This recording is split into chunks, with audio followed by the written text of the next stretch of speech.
I never imagined that returning home from deployment would involve a showdown with the most notorious person in our neighborhood. Yet that's exactly what happened the moment I stepped back on a familiar ground. After 18 grueling months overseas as a federal agent embedded with military intelligence, all I wanted was a quiet surprise for my wife and kids. Instead, I found myself face to face with Deborah Winters, the self-appointed tyrant of our homeowners association known behind her back as HOA Karen. My plan had been simple. My brother-in-law Jake would help me sneak into the house while my wife picked up the kids from school. We'd hang a small welcome home banner in the front yard, nothing flashy, just enough to make the moment memorable. I just landed a few hours earlier, still in uniform, and Jake was helping me carry my bags from his car to the front door when that unmistakable voice cut through the afternoon calm. "Excuse me, what exactly do you think you're doing?"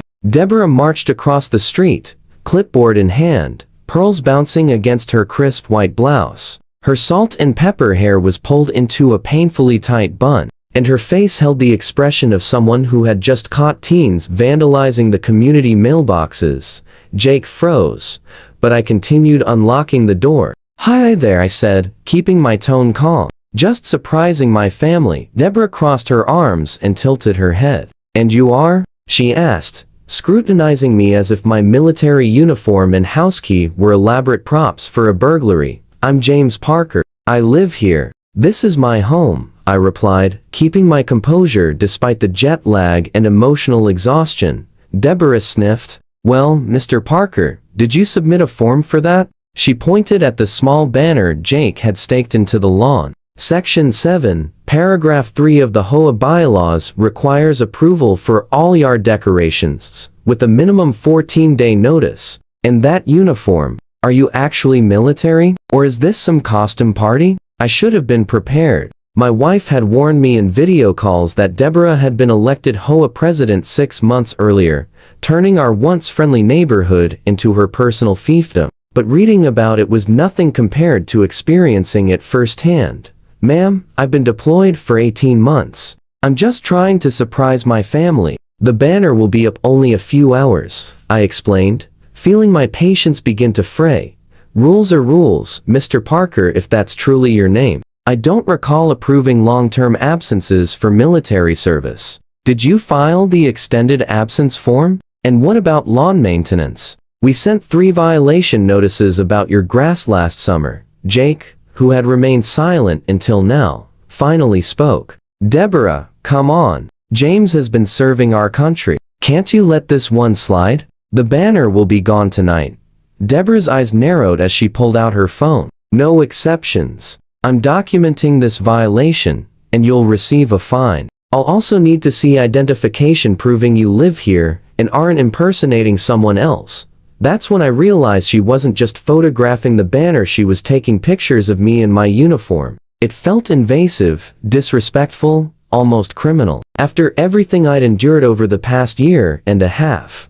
"Ma'am, I'd appreciate it if you didn't photograph me without consent," I said firmly. "Now, if you'll excuse us, I've traveled over 30 hours to get home and want to settle in before my family arrives."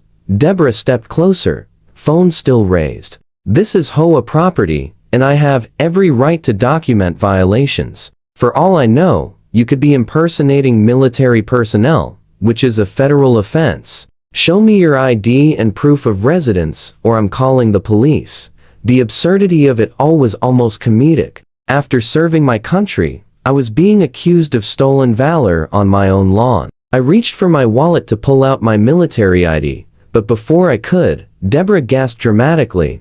"Is that a weapon?" she shrieked, pointing at the faint outline of my service firearm beneath my jacket. As a federal agent, I was authorized to carry it even while traveling, but explaining that to Deborah felt futile. "Ma'am, I'm a federal agent on active duty. I'm authorized to carry this weapon," I said calmly, showing her my federal credentials alongside my military ID. I hoped the badge would escalate the situation, but I had severely underestimated her commitment to her self-appointed authority. A likely story. First, unauthorized decorations, then military claims, now a badge and a concealed weapon. I'm calling 911. Jake's eyes went wide. Deb, seriously, stop. James is the real deal. My sister's been talking about his return for weeks. Too late. Deborah was already on the phone, her voice rising as she painted a picture of a suspicious, armed man in a military costume threatening HOA personnel. I calmly pulled out my phone and began recording, capturing her false report for the record. Ma'am, I'm documenting this conversation because you're making false statements to law enforcement, which is a crime. I've already identified myself as a resident and a federal agent, and I've shown you my credentials.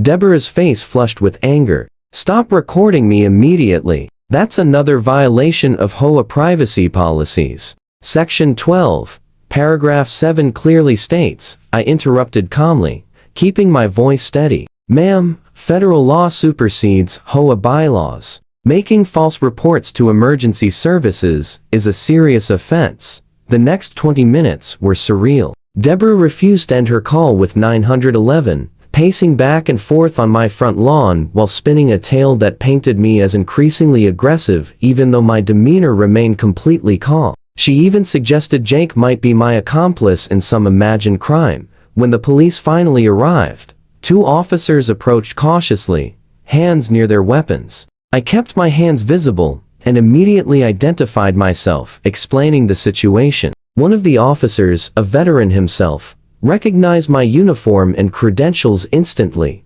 Agent Parker, welcome home, sir, he said with a nod after verifying my identity. Sorry about the welcome committee. His gaze lingered pointedly on Deborah, still clutching her clipboard like a shield. This is outrageous, she protested as the officers confirmed my identity and federal status. He still violated HOA protocols. That banner wasn't approved, and as president of this association, I demand it be removed immediately. The older officer turned to her with a weary expression. Ma'am, did you just call 911 to report a welcome home banner for a returning federal agent?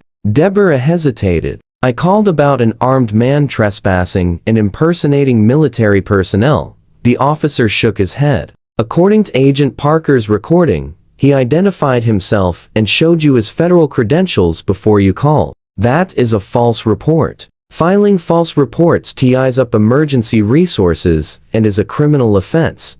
Deborah's face went pale, then quickly flushed red again. I was doing my duty as HOA president. How was I supposed to know he was actually military? Anyone can buy a uniform online these days. The younger officer, who had been taking notes, looked up. Ma'am, is it accurate that Agent Parker identified himself and showed credentials before you called 911? Deborah stammered, suddenly less certain. Well, he showed me something, but how was I supposed to know if it was real? I was being cautious.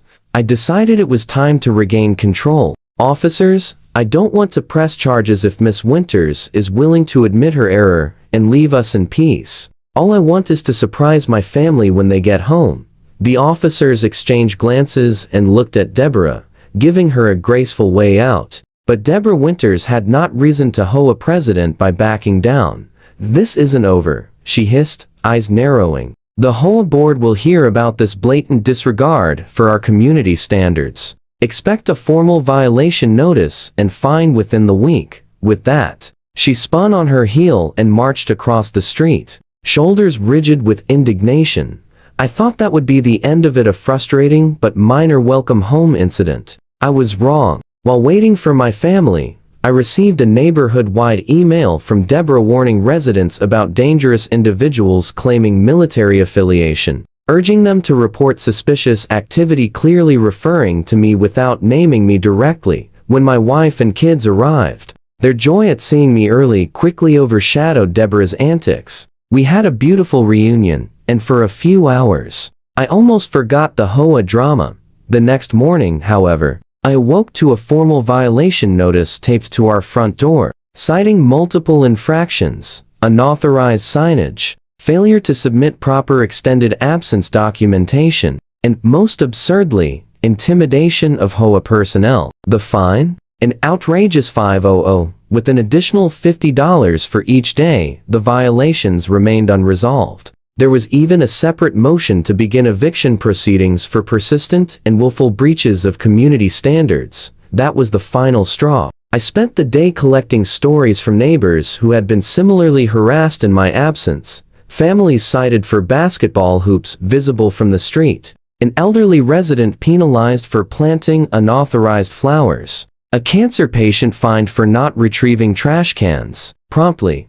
Armed with this evidence and the recording of Deborah's false police report, I contacted the HOA attorney directly, bypassing Deborah entirely. I explained my federal status and detailed the legal implications of her actions: harassment of a federal agent, filing a false police report, attempted intimidation, and abuse of HOA authority. The attorney was appropriately alarmed, especially when I noted that making false statements to federal personnel could be prosecuted as a federal offense. While I had no intention of pursuing that angle, the mere suggestion sent ripples through the HOA's legal team. Within 48 hours, I received a formal apology from the HOA board. They scheduled an emergency meeting, during which Deborah was removed as president and fined $2,000 personally for her abuse of power and the legal risk she had created. The look on her face when the board voted unanimously was priceless, a mixture of shock,